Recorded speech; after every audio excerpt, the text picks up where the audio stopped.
From dreams, caped heroes, military, and bah humbug. While going west, swords, sharp hands, and nightmares of horror, too.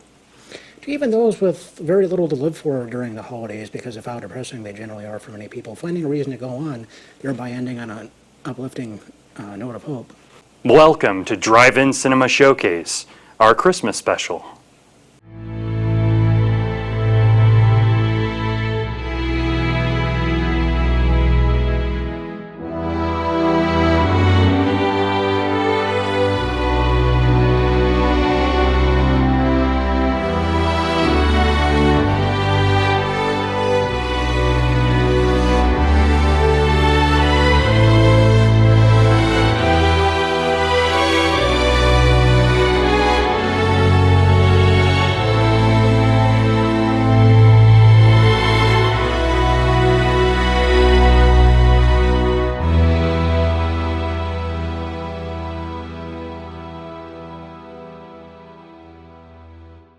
Hey guys, welcome to Drive-In Cinema Showcase. Right now this is our second episode, our Christmas special episode, our holiday special. And Greg and I, we have some movies, guests, and also some cool footage coming up of the actual original Drive-In Cinema Theater here in Missoula. Joel Baird will be on later in the show to show us some of that footage that he has. He'll be narrating it. And if you guys remember the old drive-in theater, we're going to be showing clips of that on the show because it's drive-in cinema, so why not, right? And Greg, this show, like you were talking in the last show, we finally got some independent filmmakers. We finally got some dudes. I know these guys, and you know these guys, but it's a start, and then we'll get some more people on. So what we got? Timothy Kohlberg. And Tyler Wittenberg. Tyler Wittenberg and Scott Ramp, too. He joined us. So he'll be coming on later on, too. And we have some cool movies they'll be sharing. Also, we have some mainstream movies we're going to be sharing because it's a Christmas special. We're going to be showing some real cool, like, classics to not so old, especially your movie just recently came out. And so Always have to buck the trend a little bit. yeah, exactly. And this one, it being a Christmas special, we were talking about it, and you're like, hey, I want to throw in a little zinger here. So why did you pick this one? Tell the audience why. Well, without giving away my choice just yet, the biggest reason I chose my movie was that it's specifically designed towards living in the moment of your dreams, not accepting the reality that you're in, trying to make a better world in your dream than what you have right now. Although in this particular movie, it's not so much what the people who have the dreams are going for. The dreams generally tend to be fabricated by other people for various reasons that I won't get into for fear of spoiling. Yes. But essentially, it's that reason. I feel sometimes it's more optimistic and more inspiring to have a dream to go for, a goal to go for, especially with this economy where it's really hard to get work, really hard to find much of anything as far as being able to afford things to buy or rent and all that sort of thing. And so the movie, obviously, with the footage in the background going there is Inception. I will say this, generally speaking, I'm not a Leonardo DiCaprio fan. I don't feel he's very charismatic, but I think that this is one of the better roles he's done just because he seemed to give a little more oomph this time around. And it's probably not my favorite Christopher Nolan movie just because I kind of feel that it's not quite as creative as they could have made it, but I still do think it's definitely works the audience's time as far as watching it. And I do love how they ended it, though. As an independent writer, I'm very finicky about an ending, so Yeah. I always try to make my endings as good as possible, and I do think that Inception was ended about as well as it possibly could be. Right. As far as the creative front and so forth. But without further ado, I think it's time to show the footage we've got and see what the audience thinks. All right, let's show this. This is Inception.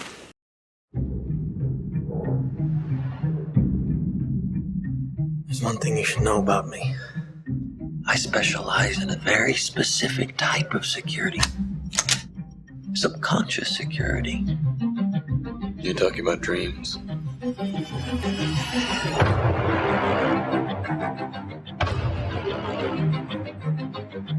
Mr. Cobb has a job offer he would like to discuss with you.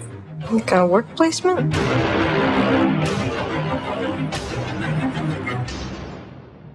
Not exactly. We create the world of the dream. We bring the subject into that dream, and they fill it with their secrets. Then you break in and steal it. Well, it's not strictly speaking legal. It's called Inception. Already.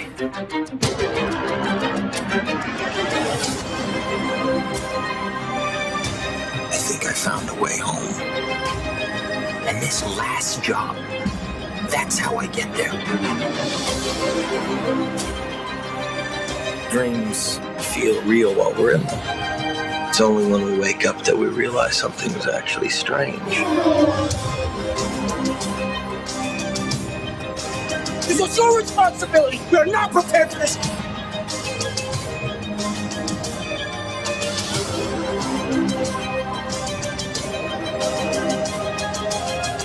The dream's collapsing. I have it under control.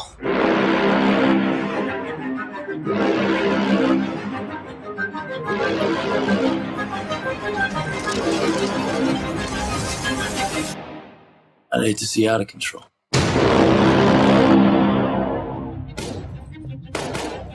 You mustn't be afraid to dream a little bigger, darling.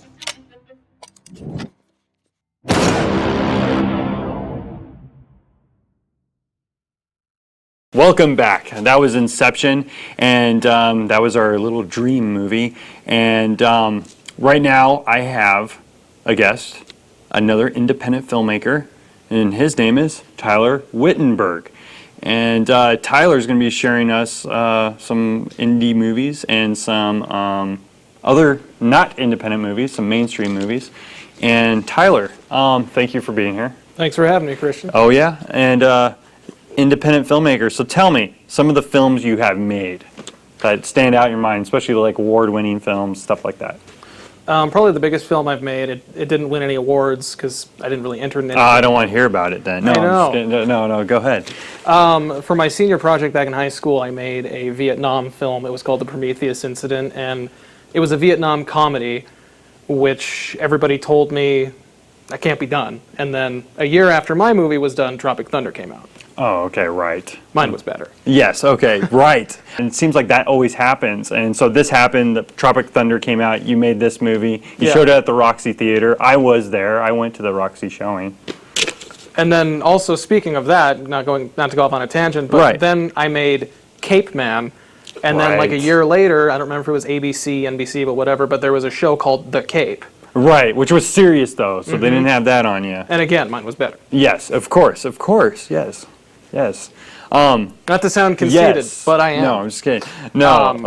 Yeah, but anyway, the Prometheus Incident, it was basically just like a political movie, sort of like MASH. Yeah. Like how MASH was a commentary on Vietnam, even though it took place in the Korean War. Right. The Prometheus Incident was kind of a commentary on modern politics, even though it takes place in Vietnam. Oh, okay. And so there was just, like people who were obviously liberal, people who were obviously conservative, and so there were good and bad people on both sides. And you can watch this on YouTube, like the trailer for this on YouTube Yeah. at all? On your channel? And what's your channel, your YouTube channel? It's Gorilla 22. The first Gorilla, like guerrilla warfare, and then like the Okay. And then you can Google Tyler's name, he'll pop up. Tyler Wittenberg, you'll pop right up, especially if you type in Tyler Wittenberg Factor or you type in Tyler Wittenberg movies, he'll pop up. His stuff pops right up. So, Right. Yeah. Yeah. What I want to talk about tonight, though, I did make an award-winning film, Cape Man Begins, which was a send-off of the Christopher Nolan Batman films. And basically what I did was I made it, it's kind of like in Superman, how all he has, Clark Kent, Superman. Yeah, right. Just the glasses. Really, the only difference is between my character, Bruce Swine, which is the Bruce Wayne, and Cape Man, which is the Batman, is that he wears a T-shirt cut out to look like a cape. Right. Not That's even a what's cape, so just awesome. a T-shirt cut out to look like a cape. Right. And so I had that, and then I, of course, really made fun of Christian Bale's Batman voice, the Yeah. so there's a lot of that element in there. So that won a couple of awards at a local film festival here.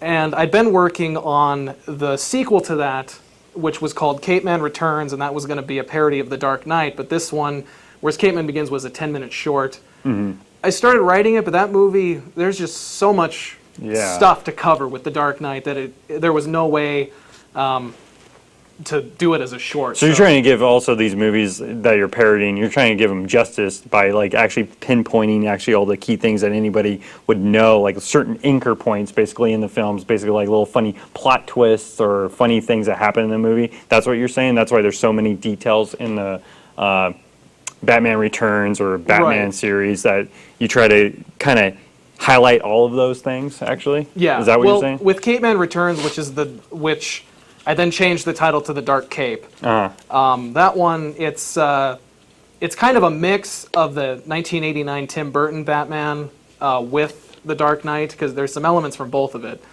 But so that's been taking a long time to get done. I made Cape Man Begins in 2008. I mean, we're looking at almost 4 years now. Yeah. So last Christmas, I decided, hey, the second Batman movie was a Christmas movie, sort of. So why don't I just take this month to do a really quick Cape Man Christmas special?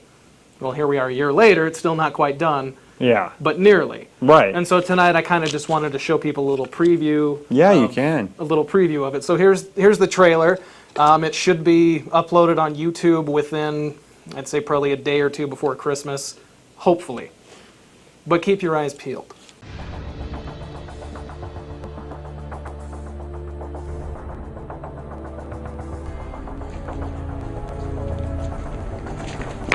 Thanks. Someone stole my purse! Somebody help! Help me! Someone stole my purse! Who do you think's gonna help you, stupid? This is Gotham City. We got a 65P on the corner of Jefferson and 14th. First snatcher. 10-4. On our way. Yeah, this is really worth our time. Some old bag can't hold on to a change purse.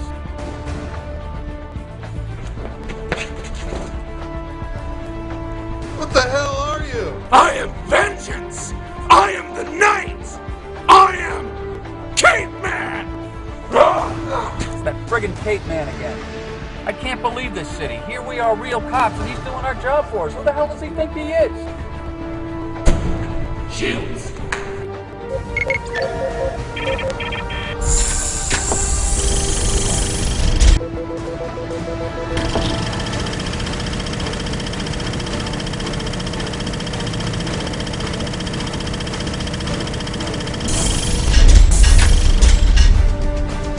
Yo, Cape Man!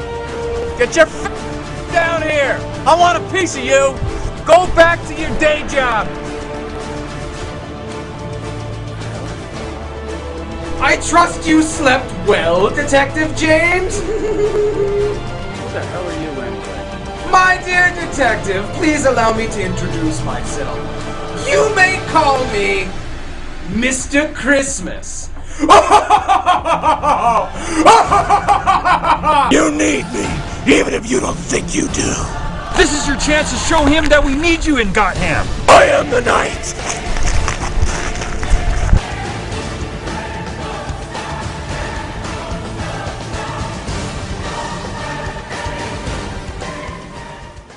And there was Cape Man. That was awesome. I always laugh at that part because I was here when you were filming the part with the Christmas character, the guy with the Christmas. What was his name? Mr. Christmas. Mr. Christmas, and the hat moves and all that kind of stuff. So that's going to be out there, like what Tyler said. It's going to be out there pretty soon, and hopefully you'll win some awards too because they're hilarious. Jesse's awesome. You got Jesse in it playing that part. That's so cool. And I'm in it, as you saw. My segue now from Cape Man to Batman Returns. And Tyler, Why the heck did you pick Batman? No, I'm just kidding. No, why did you pick Batman Returns for your Christmas movie for our Christmas special? I picked Batman Returns because I just believe it's a really underrated movie these days. It does kind of have a Christmas theme, but it's so dark you can barely qualify it as that, but it does take place during Christmas. And just to kind of go back, everybody talks about how the main thing these days is the Christopher Nolan movies are so much better than the Tim Burton ones, and Heath Ledger's Joker is so much better than Jack Nicholson's, and I would contest that personally. I think Batman Returns I think it's the best Batman movie, personally, just because with that one, the original, the 1989 one did so well that the studio basically told Tim Burton, just go ahead, do whatever you want with this. Not realizing that Tim Burton is Tim Burton, and when he's left to his own devices, he's going to do some pretty messed up stuff.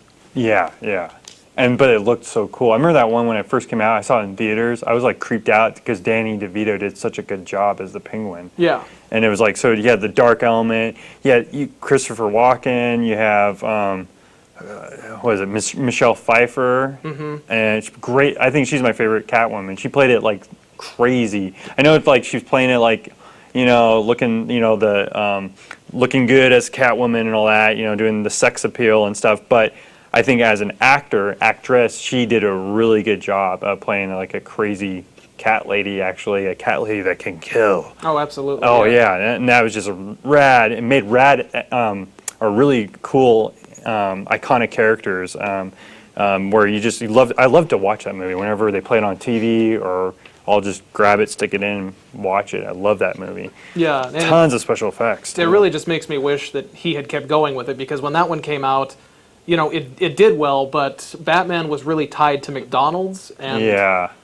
you have the Penguin biting off somebody's nose. You have the sex appeal with Michelle Pfeiffer. So McDonald's was kind of going, how do we sell Happy Meal toys with this? Right. So they decided for the third one, the studio decided for that one, McDonald's had to be more involved creatively, like to make sure that it was marketable, and so Tim Burton told them to take the high road. That's when it stinks, when marketing takes over. Like, how can we make more money with this? It doesn't become about the art anymore, actually. There's that fine balance of marketing and art and telling a story, but that's where, the marketing just took over. And it was just like, okay, you got campy Batman again, basically. And going back to Greg's pick, Inception, Christopher Nolan had that idea years ago, but nobody wanted it because they didn't think it would make any money. So you had to go. But The Dark Knight made like almost $1 billion, I think, and so they decided again, hey, do whatever you want, and he did. And you mentioned preferring Burton's take on Batman to Nolan's. I wondered what you felt was insufficient about Nolan's take. And likewise, if there was anything that Burton did with the Batman universe that you felt wasn't quite up to par, that we were comparing weakness versus weakness and strength versus strength. Well, it's not really that I don't like the Nolan ones. I do. It's just that since they have come out, it's more, everybody's trashing the Burton ones when I think they're completely different things, but they're both good. Like, to the point where I don't think they're even really comparable, because Christopher Nolan has his kind of more grounded a little bit in reality, and then you have the Tim Burton ones where you have a guy that lives in the sewer who kind of looks like a penguin. Right. They're a little more almost surreal and kind of fantasy-based. Yeah. Yeah, you're almost like you're watching an actual comic book. That's why I kind of like it, too. And I tend to prefer a little more realistic portrayal, so I was just curious as to what. But I understand. I do think that people tend to like to harp on things that aren't necessarily true or aren't necessarily there. So I could understand your perspective with that. Right, and then when whoever takes over after Christopher Nolan, then those are going to be the best ones probably, and Christopher Nolan's are going to be horrible, and suddenly Tim Burton's will be retro, so they'll be awesome. And yeah, exactly. It's just kind of, I just think people kind of, in hindsight, they lose. That's where I'm trying to think here. Just people seem to move on to what's new and cool, and forget that when these movies came out, they were considered really good as well. I mean, they came out. Batman came out when I was 1, and then the second one came out when I was like 4.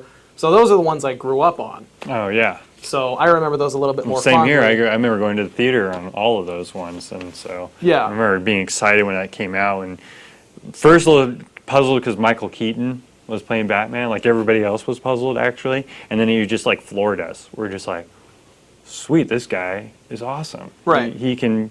I can believe a crazy man dressing up as a Batman. It'd be totally Michael Keaton.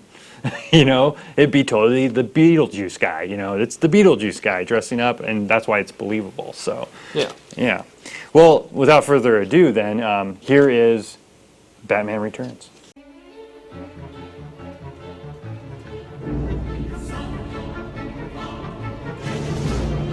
I've been down here too long. It's time for me to ascend. From the sewers of Gotham, a new villain emerges.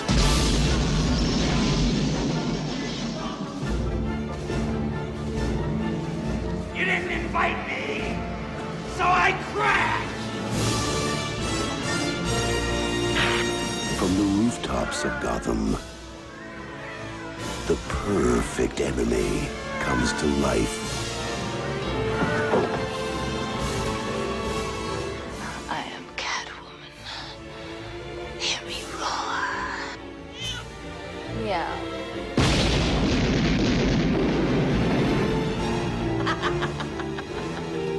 And the only one who can save this city is a creature of the night. Hey, Stud.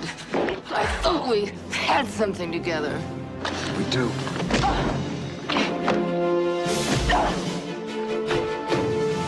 While she craves a romance she can sink her claws into,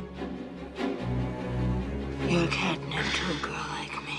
he plots a foul reign of destruction. My dear penguins, thanks to Batman, the time has come to punish all of Gotham!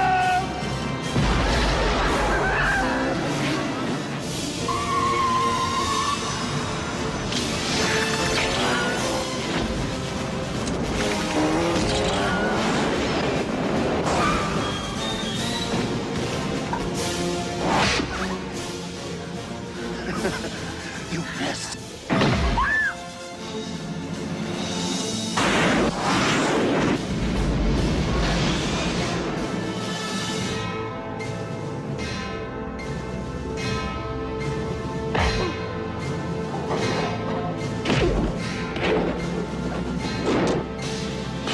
Above Gotham looms its greatest hero.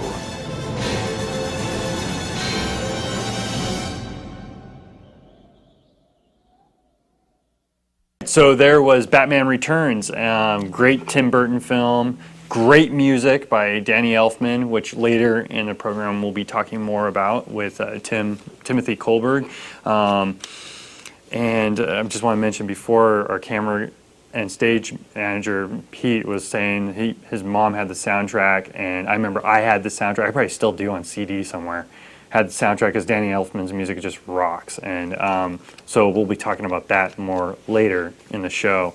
Now we're getting from Cape Crusaders to the military to MASH, and you're picking not MASH. You're not picking like the whole show, but you're mainly picking this particular episode. Even though the whole show you like that too, but I mean, you're picking this certain episode. What are you going to be showing here to the audience, and why did you pick it? This episode, it's a later one. I think it's from the 9th season, and it's called Death Takes a Holiday. And this is when the cast had all settled. It was the final cast because the show was on for 11 years. And so there were 3 major people, which was the Colonel, and then Frank Burns was replaced with Charles, and then Trapper, who was the main character, Hawkeye's best buddy, was replaced with BJ. And it's really weird because, like, in a show like that, usually when they replace people, it's not as good, but I think with those were actually the better characters. And the reason I picked this one is because it's a big episode with Charles Winchester, who the big thing with him, when he first came into the show, he was just seen as a complete jerk who was, really aloof, this rich guy who didn't care about anybody or anything. And there would just be like little sprinkles here and there showing his humanity. And this is one of those episodes because there's what's going on in this one is there's this guy with an orphanage for these South Korean kids, and they decide they're going to give them a decent Christmas at the MASH unit. And so Charles has this tradition where his family gives this candy to orphans at Christmas. So he gives them to this guy and ends up finding out that this guy sold the candy on the black market. And so he gets really angry and confronts the guy and finds out that the reason the guy sold the stuff on the black market was because the amount of money he got from it, he would have been able to feed all of them for a month. Oh, okay. So it just kind of humbled him, showed his humanity, showed he's not really this this horrible person everybody thinks he is.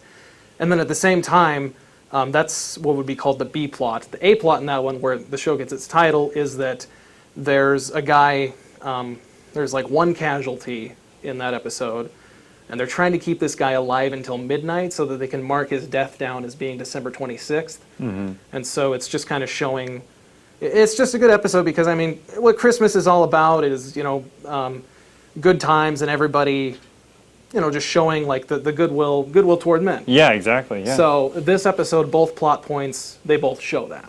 Well, let's go ahead and show this clip of MASH, and what was it named again? Death Takes a Holiday. Welcome back. That was the clip from MASH, where Death Takes a Holiday. And next, we have another clip that Tyler brought with him from, I think, is an awesome, basically the Christmas Carol told with the awesome comedian and actor, Bill Murray. I think he did a good job in this, actually. It was funny, it's silly, and he actually shows a little heart in it. Full awesome cast. There's a lot of people in here that I'm not mentioning, but a great cast, great special effects for that time too. Yeah. Really, so it's like the Christmas Carol on steroids, basically. Yeah, it's called Scrooged, and it's a modern retelling of A Christmas Carol where basically the Scrooge character, who is played by Bill Murray, is a TV executive. Right. And the reason I picked the movie is just it's hilarious. It's the perfect Bill Murray movie, and it takes place during Christmas. And just my favorite scene in the whole movie is he's trying to win back his girlfriend, his ex-girlfriend, and he's trying to show that he's grown and he's turned into a better person. And they're putting on a production of Scrooge, and this animal handler comes up to him and says, hey, we've got this rat here. The antlers. And yeah, we can't get the antlers on. We've tried super glue. We've tried all this. And with his girlfriend standing there, and he's trying to win her back and show him that he's grown, he looks and says, well, have you tried stapling them? Yeah, right. The whole scene, it's just my favorite part of the whole movie. Well, okay. Well, here it is. Here's that scene. Well, my problem is this little fella. Oh. I can't get the antlers glued onto this little guy. We've tried crazy glue, but it don't work. Have you tried staples? Staples? Don't you dare. If you staple that little mouse, I'll call the Humane Society. I'm not kidding. I wouldn't do anything in the world to hurt this little fella. Hey, Marlon, Perkins, The Road. I have 3 dogs and a cat at home. Beautiful story. Tell Reader's Digest, will you? 7 o'clock, Psycho sees Santa's workshop, and only Lee Majors can stop them. In the night the reindeer died. Be here. You can't show that commercial. That thing looked like the Manson family Christmas special. Think I'm way off base? Yes, you're a tad off base, sir. Frank Cross is more than the youngest network president in television history. Call security. Have them change his locks and toss him out of the building. Oh, he's fired? It's Christmas. Thank you. Call the county. Stop his bonus. Oh, watch out. He's a thoughtful boss, Thanks, boys. Get the nurse. a generous brother, What did he give you last year? I don't remember. A shower curtain. Ma'am, I think you dropped something here. and a true humanitarian. I can't get the antlers glued onto this little guy. We've tried crazy glue. Have you tried staples? But his life is about to change. That was a good one. You are going to be visited by 3 ghosts tomorrow at noon. God, tomorrow's bad for me, Lou. As a matter of fact, the whole rest of the week is a washout. Anyone who thinks he hates Christmas is wrong. Go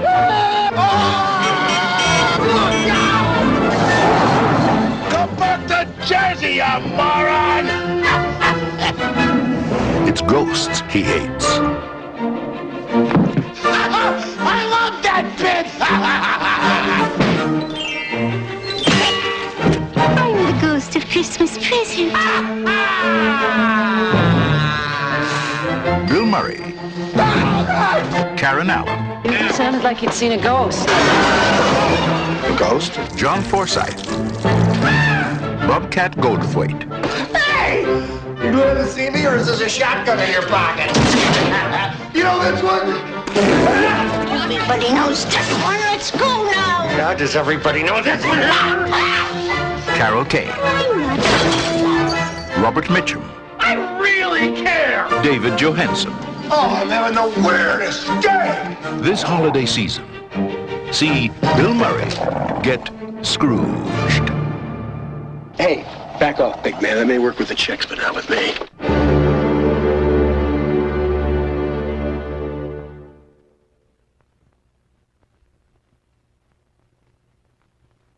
All right, we're back from that scene from Scrooged, and now I have our guest again from episode 1, who is Joel Baird, who's also an independent filmmaker, I'm going to say that, and general manager of MCAT.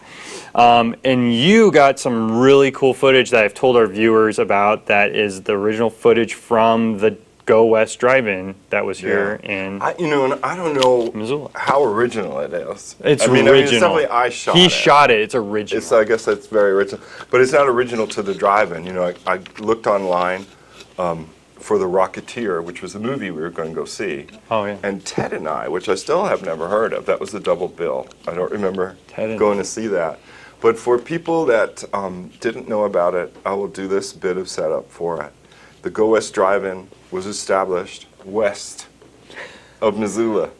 And it really did kind of take in the sunset to get there, and it sped up very much on the clip. One would drive on Broadway to the turn in, I think they called it Highway 93, when it got out of the outskirts of town, which was a lot shorter in them days. And then once the mule got past the airport, there was Marvin's Bar, and so in the video you see some shaky neon of bar, but it's just Marvin's Bar at the Y.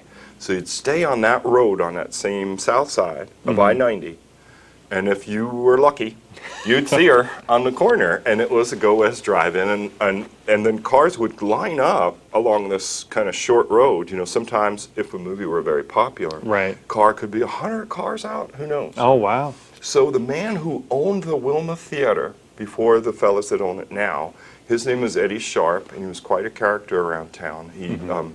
He fed the pigeons on the building, and he sort of picked the movies with his partner Bob Sias for the movie theater. So here's a little bit. I tried to include some of the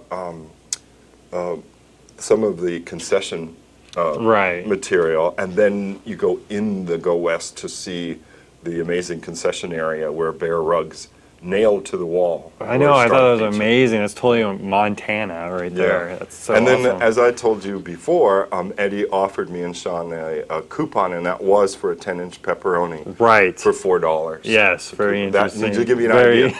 And I believe The Rocketeer came out in 1991, so this was 91 or 92 when the video was taken of the Go West Drive-In. So here is the Go West Drive-In. Really cool footage. And this is on the way to the drive-in cinema that used to be in Missoula. Called it Go West. It was about 10 miles west of Missoula, past Marvin's Bar and the airport. The drive-in cinema was owned and operated by Eddie Sharp, who owned the Wilma building and operated the Wilma theaters. Here he is. Probably in his later 70s. Eddie at the Go West Drive-In. He's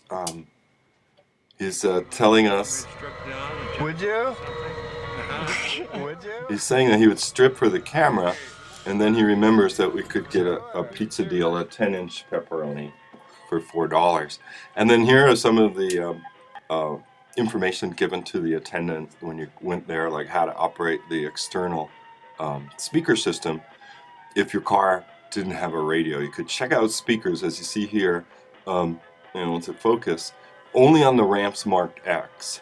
And they're really pushing people towards using the radios because they would run off with the external speakers that were a $5 deposit, or you give people a driver's license. Here's the interior, the concession area of the Go West Drive-In. Bear rugs seemed very popular, accoutrement for the wall, and it was this kind of a combination of like a log cabin, mountaineering roughness. Here's a Horace Greeley famous quote, "Go west, young man, and grow up with the country." And they had like a little kiddie fountain in the middle. So yeah, here's a combination of rustic roughness and some Tiffany glass. There's the pizza that was $4. It was pretty busy and pretty casual. The year this was taken was about 1994. Okay, and that was the footage from the Go West Theater, drive-in theater that was right here in Missoula, like Joel was talking about.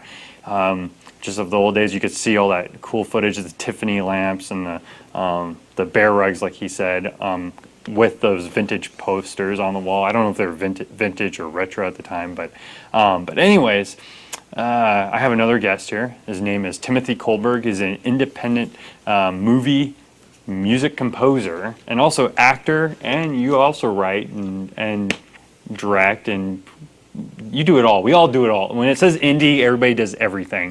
Is that right, Greg? I mean, like, you're working on a movie, you're doing everything, and we do it all. We have to.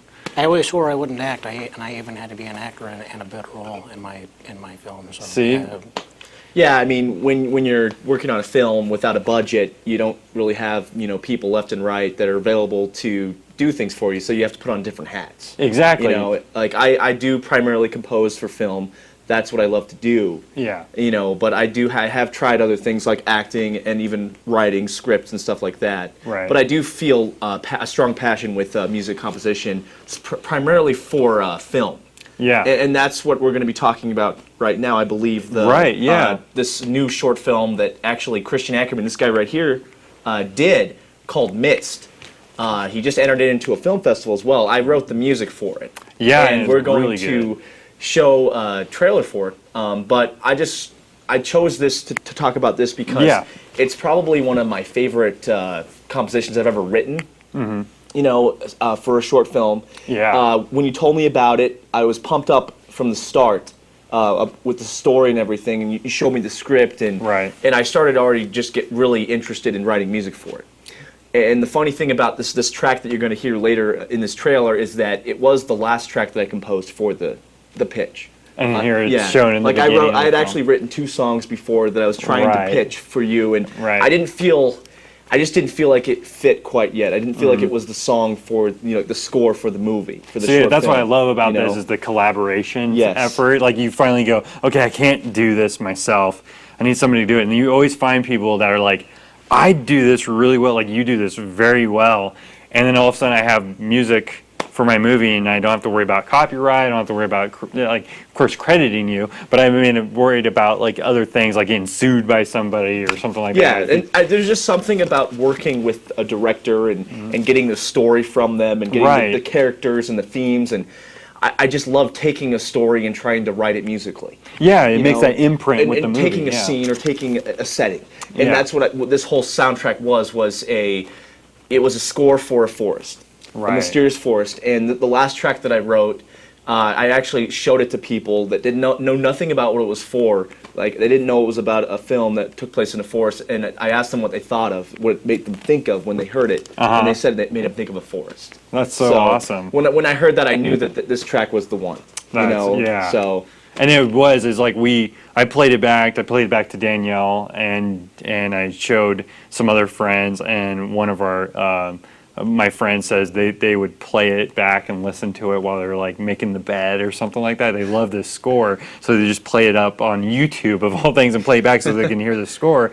And you've also made other scores for other movies, for other people. And the first time me and you worked together really doing scores was Virtual 3000. Virtual 3000, that was probably like, what, 6 years ago? Yeah, that was a long time ago. I was 18 years old at the time. I'm 24 now. So yeah, it was 6 years ago that we started collaborating, director and composer alike, Best thing we ever did. Yeah, and there's something about composing that I don't really think that musicians talk about really a lot when it comes to filmmaking. When I'm writing music for film, it's really odd the way to describe it. It's kind of like I'm trying to get myself into character. Yeah. Like it really is a lot like acting, I feel, because when I'm writing a theme, I really have to get myself thinking like the character, thinking like the film, thinking like the story, thinking like the director wants it to be, and I really have to get that emotional sync, like actually emotionally understand what's going on in that character's head. And I think that when I get into that mode, that's when I write my best music that actually really just fits. And it does in this movie. So that's why I love writing for film. Oh, great. It's a whole other, it's like acting with music. Oh, it totally is. The music is another character. And as you're going to see in this, I don't know if you want to set up, it's the trailer with your music in it that I think it was called, I forget what the original title of the music you made was called. But it was called like Midst Scary. Yeah, that's what it was. I was trying to make something kind of eerie and scary, and it fit perfect with your sound effects and your it's sound eerie design, but too. beautiful. So that's yeah, what I gotta eerie say. but beautiful. Yeah. So yeah, that's pretty much it. I mean, that's all I have to say. Go ahead and show the trailer. All right, here it is.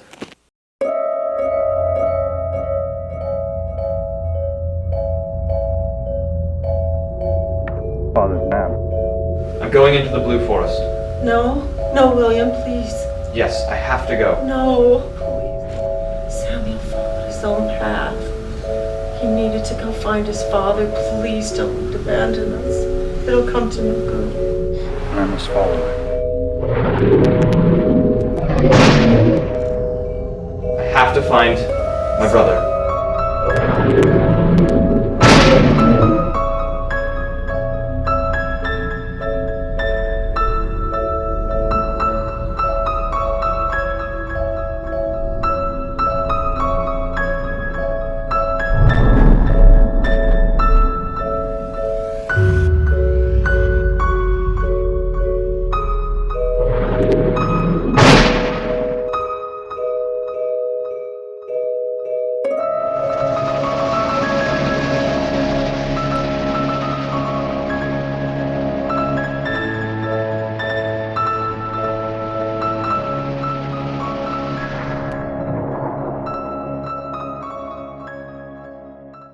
All right, so that was Mitts. It's a film. You can look it up on YouTube if you want to watch the full entire film is on YouTube at Mitts Movie. So if you go to youtube.com Mitts Movie, you can watch the film and subscribe if you want. We also entered it into the Disposable Film Festival, and we should be hearing, hopefully, if it did anything or won or got mentioned at all, we'll hear by February, hopefully. So, anyways, Tim, you did the music in that. That thing was awesome. I love that music.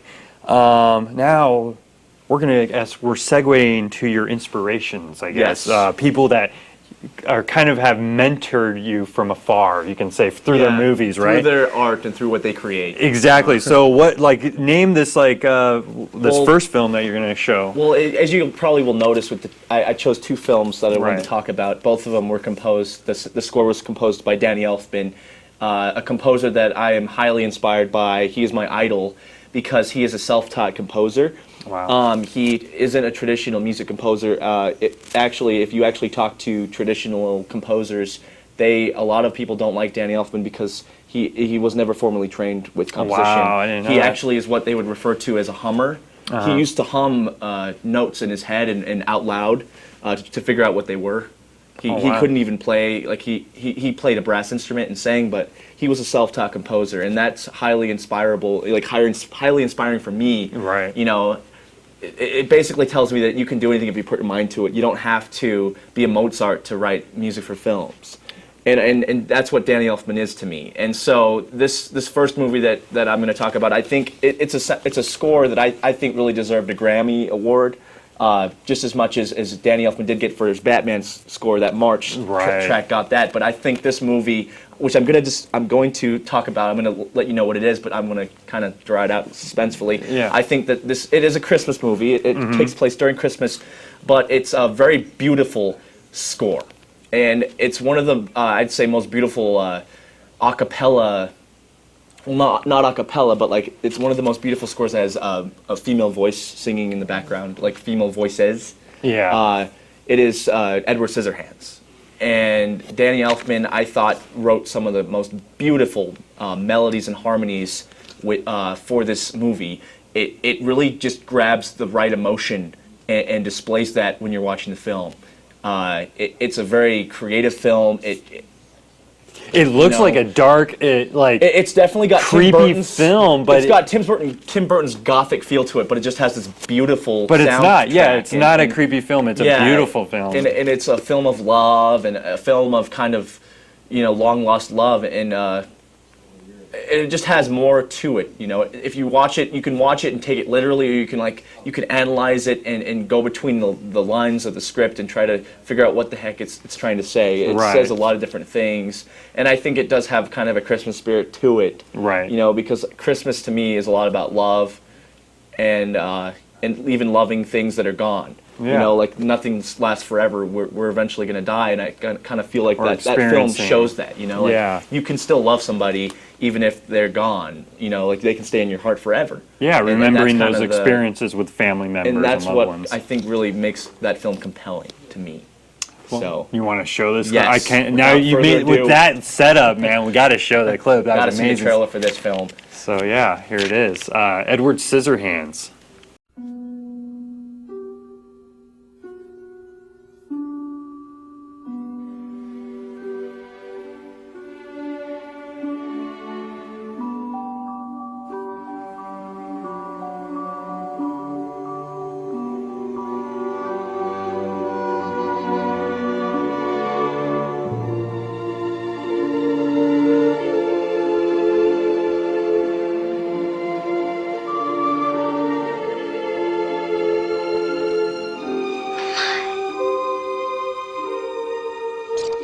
Those are your hands.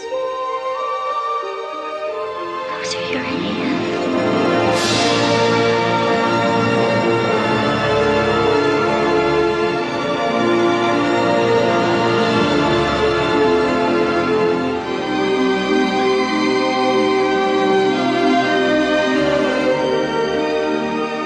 Hold me. I can't.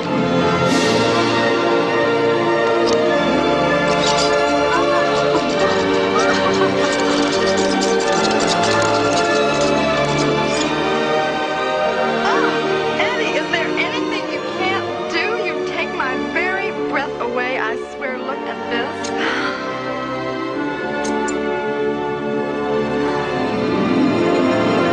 Goodbye. I love you.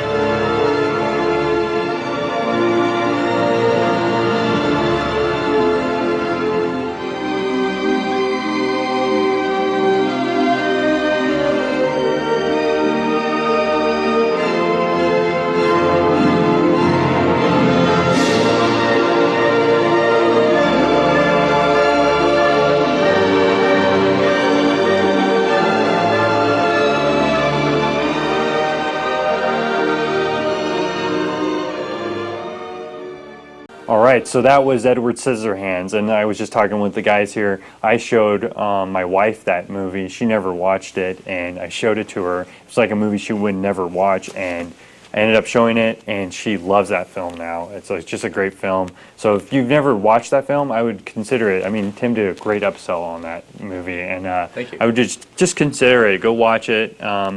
Do whatever, rent it, however you want to, and do that.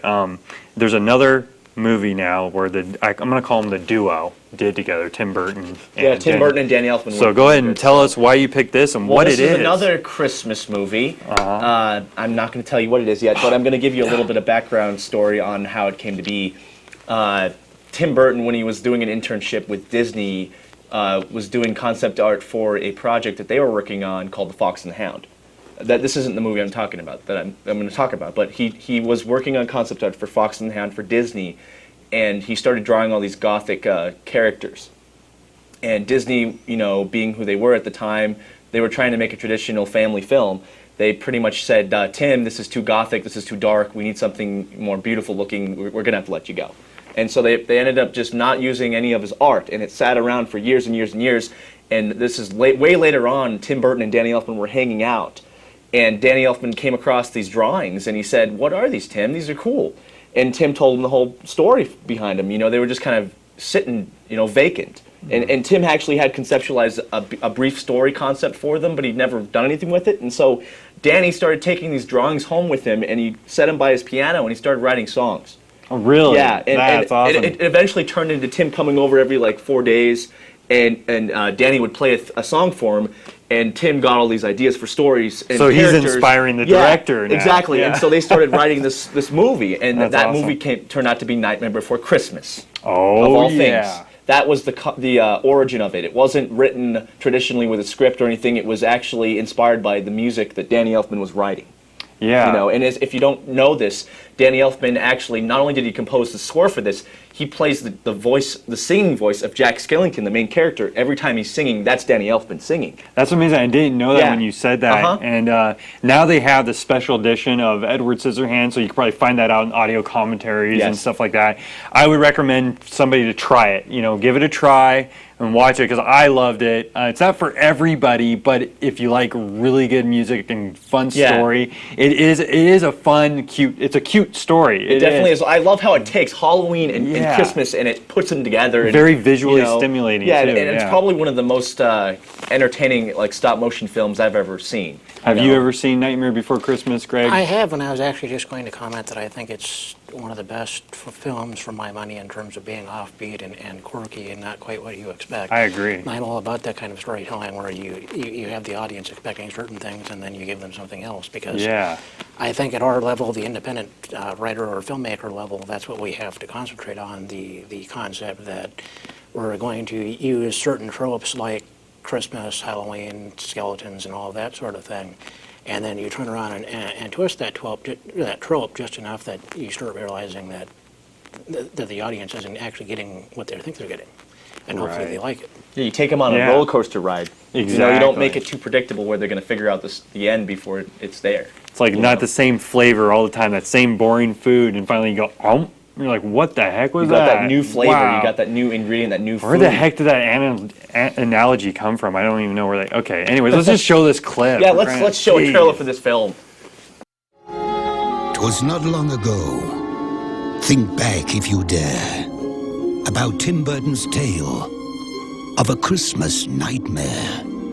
The holiday tradition with nasty intentions has come back to life in 3 wicked dimensions.